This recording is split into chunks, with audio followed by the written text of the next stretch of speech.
NASA was aiming for the moon in early March. Now, the rocket is rolling back to the building. Just one day after officials said Artemis 2 was targeting a March 6 launch, NASA then announced it must roll the Space Launch System back into the Vehicle Assembly Building. That rollback now eliminates the March 6 through March 11 window entirely, and it reveals something much deeper about where Artemis truly stands. My name is Connor, and welcome to another insightful episode of Spaceflight News. Let's begin with the trouble at Artemis. Last week, NASA successfully completed its wet dress rehearsal. The hydrogen leak that previously shut down fueling were under control, momentum was building, and March looked really realistic. Then, technicians identified an issue in the upper stage helium system, something that simply cannot be repaired at the pad. That of course means rollback. Rollbacks are never trivial, especially at NASA. It resets timelines, consumes margins, and it reminds everyone that SLS is still a highly complex, low flight rate system. NASA now says early April remains possible depending on the repair duration, but who knows? That's not the only part of the story. NASA also announced major revisions to the Artemis mission sequence. Instead of proceeding directly to a crewed lunar landing on Artemis 3 like we all hoped, NASA will now insert an additional mission in 2027.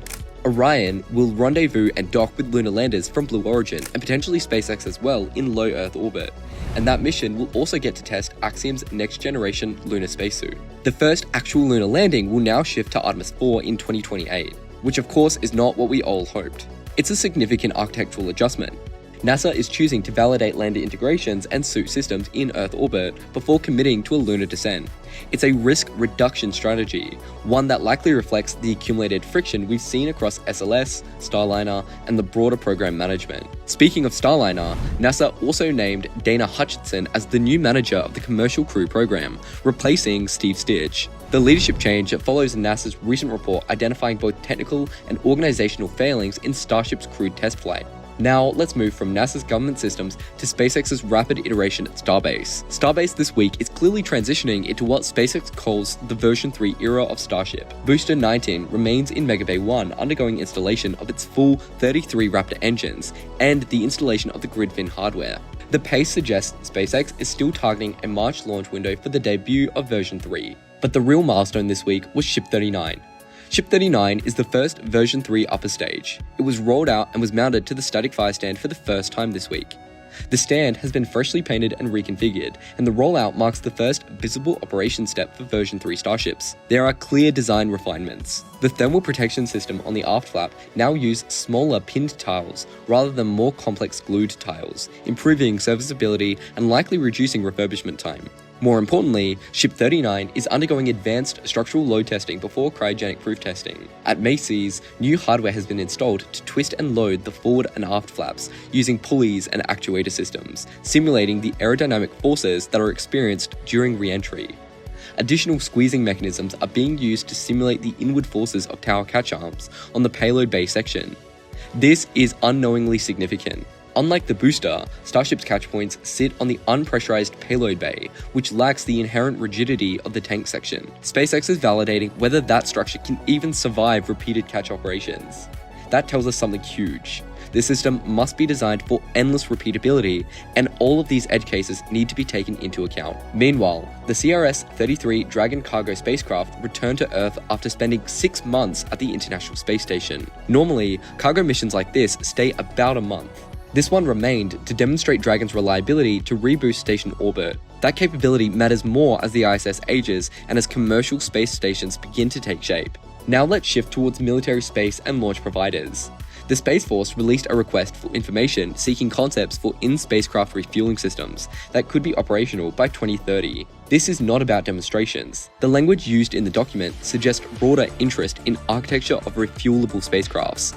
At the exact same time, the Space Force paused use of United Launch Alliance's Vulcan rocket for national security missions following an anomaly of one of the strap-on boosters, similar to an issue on Falcon's second flight last year. ULA had projected up to 22 launches this year, and a pause in national security missions complicates that trajectory. Launch cadence is credibility in this market, and right now, ULA doesn't have it. On top of all of that, this connects directly to Tory Bruno. Bruno, the former CEO of ULA, said he joined Blue Origin to focus on urgent national security projects. He now leads Blue Origin's national security group, overseeing systems like Blue Ring, a maneuverable spacecraft bus designed for dynamic operations. You can see the alignment forming. The Space Force wants in-space refueling and maneuverability. Blue Origin is positioning itself to deliver dynamic space systems, while ULA works to stabilize Vulcan. The competition is shifting beyond launch into a sustained orbital operations. Rocket Lab also had a mixed week.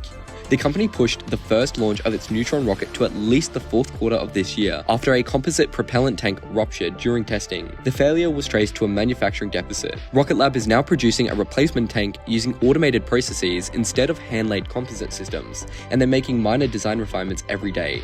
It's a delay, but it's also maturation. Test failures at this stage are painful, but they are how vehicles evolve before entering operational service. Electron, however, continues flying with strong demand, including new contracts with Black Sky. Now let's look internationally. China's Tianwen-2 spacecraft is operating normally on its way to a near-Earth asteroid. It will collect samples and return them to Earth by 2027, then use Earth's gravity to redirect towards a main belt comet, arriving in 2034. That's a multi-decade mission architecture. China has announced that one astronaut on the upcoming Shenzhou 23 mission will remain in space for a full year aboard the Tiangong station, potentially enabling a Pakistani astronaut to fly briefly on the subsequent mission. The message is clear.